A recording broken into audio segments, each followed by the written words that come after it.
वक्ता कैसा होना चाहिए ये भी भागवत में आया। केवल जजमान भर नहीं, वक्ता के भी नियम बताए, जरा वो भी सुन लीजिए। विरक्तो वैष्णवो विप्रो वेद शास्त्र विशुद्धिकृत दृष्टान्त कुशलो धीरा वक्ता कार्योऽसि निष्प्रह। जो कथा सुनाने वाला वक्ता हो उसके कुछ लक्षण बताए, सुनिए। कथा करवाने वाले ब्राह्मण के साथ कम से कम 5 ब्राह्मण का वर्ण करना चाहिए, कम से कम, जो 12 अक्षर मंत्र का जाप करवे। कथा करने वाला जो वक्ता हो वो विरक्त होना चाहिए।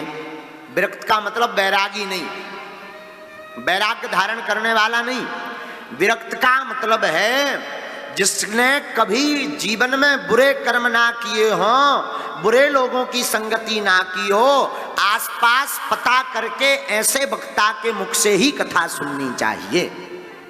अथवा विरक्त का एक अर्थ ये भी है जो ज्यादा लालची ना हो, माया से विरक्ति जिसने धारण कर ली, उस कथा वक्ता से कथा ज्यादा सुननी चाहिए। वरना कथा विरक्त नहीं होगा, माया का लालची होगा तो कथा कम सुनाएगा, वृथा ज्यादा सुनाएगा। हाँ, इसलिए विरक्तो। दूसरा लक्षण क्या बताया वक्ता का? दूसरा लक्षण बताया वैष्णवो। दूसरा लक्षण है वो वैष्णव होना चाहिए। वैष्णव का मतलब जो मस्तक पर तिलक लगाता हो, कंठी माला हमेशा पहने रहता हो, जिसकी शिखा हो चोटी, यज्ञोपवीत संस्कार हो गया हो। हाँ, यज्ञोपवीत संस्कार, जनेऊ संस्कार, यज्ञोपवीत संस्कार हो गया हो, मस्तक पर तिलक रखता हो, शिखा रखता हो, कंठी माला रखता हो, ऐसे वैष्णव वक्ता से ही कथा को सुनना चाहिए, वरना फल प्राप्त नहीं होता। वरना फल प्राप्त नहीं होता। हम नहीं कह रहे, भागवत कह रही। विरक्तो वैष्णवो विप्रो। तीसरा लक्षण जिससे आप कथा सुने वो विप्र होना चाहिए। विप्र यानी जिसका 8 वर्ष की अवस्था में यज्ञोपवीत संस्कार हो गया, जो जप करता हो, संध्या करता हो, उसके मुख से कथा सुननी चाहिए। आगे लक्षण बताया वेद शास्त्र विशुद्धिकृत। जिसके वेद शास्त्र शुद्ध हो, बोलने में एकदम शुद्धता हो, परिष्कृत हो, वेदवाणी और शास्त्रवाणी जिसकी एकदम परिष्कृत हो, ऐसे वक्ता के मुख से ही कथा सुने। दृष्टांत कुशलो धीरा।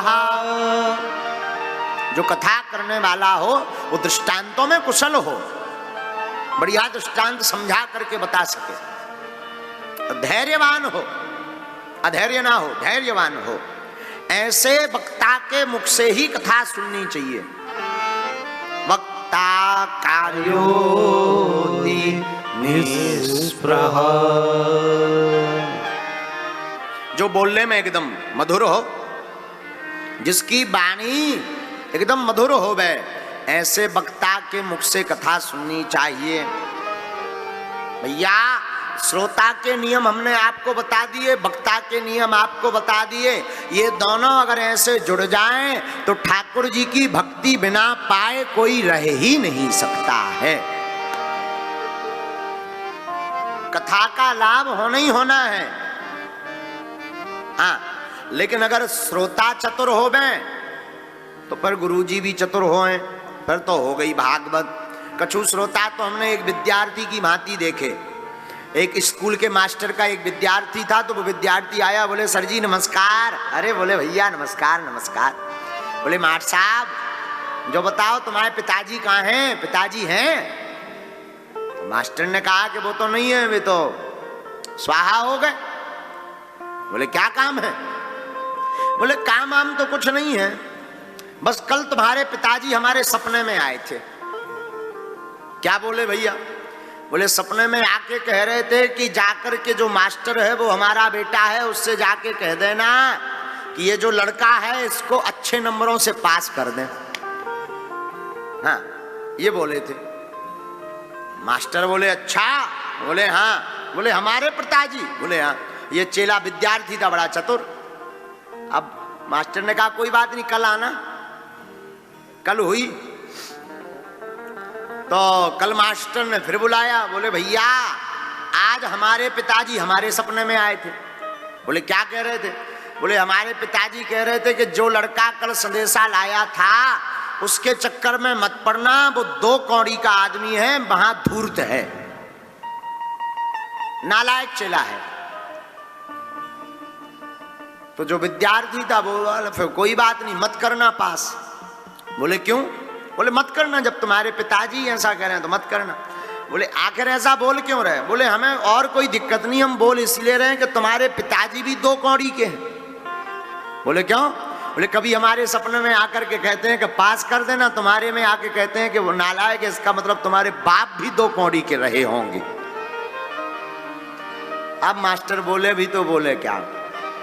बेचारा मास्टर चुप हो गया। ऐसे विद्यार्थियों से तो राम बचावे। तो ऐसे अगर चेला मिल जाए, कथा श्रोता मिल जाए तो गुरु को पूरा पर जात, फिर तो कथा हो गई, और गुरु जी भी फिर ऐसे ही मिल जाए। इसलिए साधु जी, कथा का नियम है कि बड़ी मधुरता से, बड़े भावपूर्वक सावधान होकर के ठाकुर जी की कथा सुननी चाहिए। बोलो सीताराम। सीताराम। जोर से बोलो सीताराम। श्री सीताराम। श्री सीताराम। इस प्रकार नियम का वर्णन किया। सनत सनंदन सनातन कुमारों ने श्री नारद जी को सुनाया। नारद जी, ये नियम है कथा का।